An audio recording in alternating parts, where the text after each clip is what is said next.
How's it going, everybody? It's Stock Picks by Tim here, and I want to talk about 3 stocks that you should put on your watch list this week. Now, we're going to have a short 4-day trading week. It's very likely that volume is going to be a little higher than normal, so keep an eye on that. But I want to get into these 3 stocks, and first off, I've got a curveball for you. You already see it on the screen. Walmart, WMT, finally a large cap. I've typically been talking about small caps here, but Walmart is one that I see a huge potential for in 2022 and even long term. I think Walmart can be a great stock with this environment with the Fed raising rates right now. People are looking for consumer goods, stocks that will just hold up through a potential recession, through a potential bear market, something like that. And before I get to the technicals here, you'll see that Walmart has a fantastic price to sales under 1. We've got an EV, or enterprise value to EBITDA, of 1653, best it's been in recent history, and also stacks very well against its competition. I also noticed the forward PE at 21.23, the best it's been in recent time. And looking at the price action, we were kind of just trading in this 130 to 150, 152 range, and recently we've been on a bit of an uptrend. I still think it's a great time to get in. This is actually one stock that is in an uptrend, as opposed to many of the stocks I've been talking about lately that have actually been downtrending.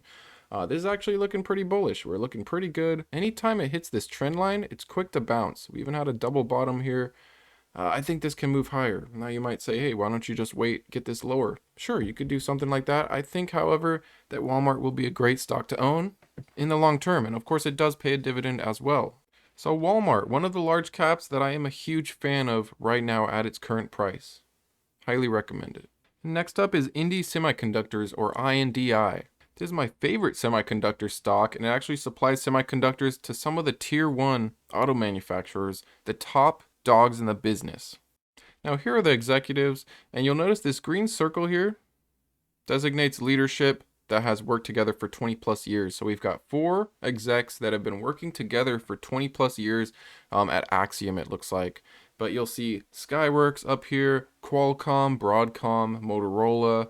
I mean, the list goes on. We've got a fantastic executive team, and we know a great executive team is crucial to a well-ran business.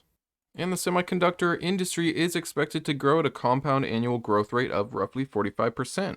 And I do think this is a fantastic sector to be in for the long term. Now, chart-wise, we are in a bit of a downtrend.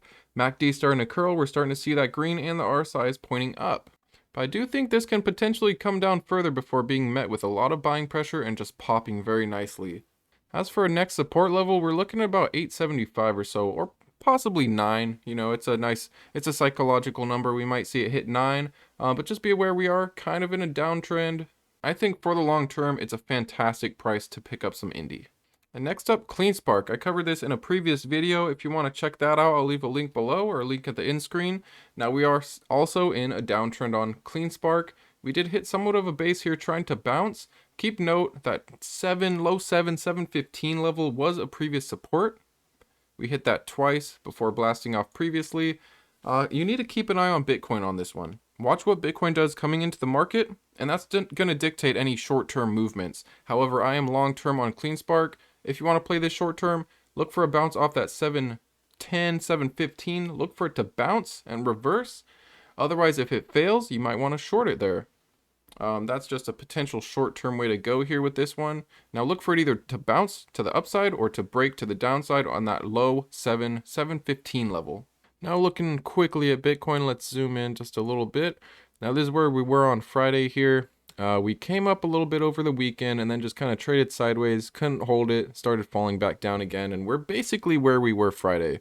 So where it stands right now, I would probably say that Bitcoin has a negative impact on CleanSpark if you're just looking at it short term over the last couple of days. People might be looking at this like, oh man, it's losing steam lately, when in reality, this is right where we were Friday. I look for Bitcoin to have a nice little run upwards or downwards into the market, and that might give you a little bit of an inclination of what CleanSpark's going to do, because the market does see CleanSpark as just a Bitcoin miner play. We know that isn't the case, guys, but it is what it is. And so as far as that goes, depending on what Bitcoin does in the short term and going into the market, gives you a good idea of what could happen. But that's basically all I got for you guys. A quick update on 3 stocks to put on your watch list. Thanks as always, guys, and I will see you next time.